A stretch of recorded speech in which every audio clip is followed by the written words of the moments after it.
So you do the whole angle. It's leading up to No Mercy. You get beat by Chyna in the Good Housekeeping match, and at this, 1999, we didn't really have the Observer or anything else. So you didn't get stuff delivered to your door, knowing exactly what was going to happen. Yeah.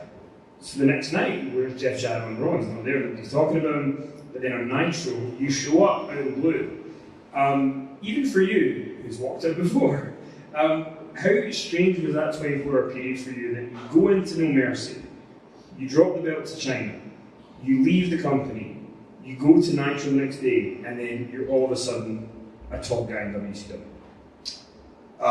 It's surreal, and again, personally and publicly, there's no way to duplicate that time frame. It's like I had a one-way ticket to Cleveland, bought by the WWF, and I had a flight that was purchased by the Turner organization, WCW, from Cleveland to Philly.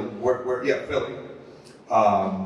That's bizarre. Me packing my bags, I'm packing. Okay, I've got I got a house show and I got No Mercy. Oh, then I got this thing called Nitro, and I'll be back home. It was surreal, and one of the I haven't told you that here's just a real bizarre type situation, because not to get too long-winded here, but obviously was not happy with the offer that they gave me. The business was red hot. The company was going public, and as the company was going public, I was like several of us, but there were stock options that was offered to me, and I had done what I thought, or definitely what I thought it was. I did what was best for me and my family, my career. Signed with WCW, dropped the title, and I can remember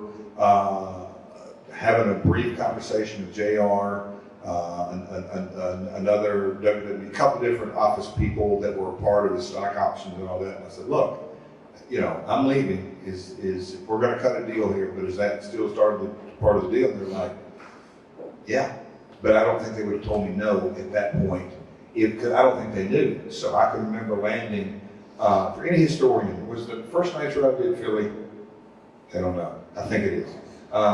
We can get that good. It was over 18th, 1999. Yes. Okay, Yeah. But I want to say, because I can remember at the old building, anyway, I was standing there on a cell phone talking to, at a Nitro, had that show going up, but I can remember talking to the office at the WWF and did all the finish and got my check and did all this.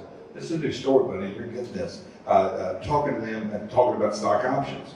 And I said, look, let me, you got a pen and paper right now. I got my financial guy's number and all this. And we still did even after all that, I still got my stock options and went on. And that's why the jar of my memory today, WWE stock is at 85. We had them at $85. We got it at 17. And the first day it went public, it went to 35, and I sold a chunk of it and doubled my money. Drinks are on, Jeff, ladies and gentlemen. I'm round for it. So even then, you leave WWF. The next day, Monday, Nitro, I was talking anyway. WWE fulfilled stock options. I got those. Had their financial people talk to my financial people. We talked to them, and I told my guy that I'll call you later today.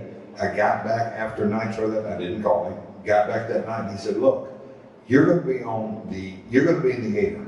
And he said, "I've got a hunch on this stock. If you want to let go of some of them, I need you to give me an authority to sell what I want to sell." And I'm like, "Well, what's your barometer?" And he said, and he was on. He said, "I think it's going to double first day." He's the red hot stock, and he says, "I don't want to be greedy, but I think you need to let go." And I don't know, it wasn't a huge amount, but the point is, you made loads of money from stock. That's essentially the point. You made a lot of money. Day one. It was Philadelphia.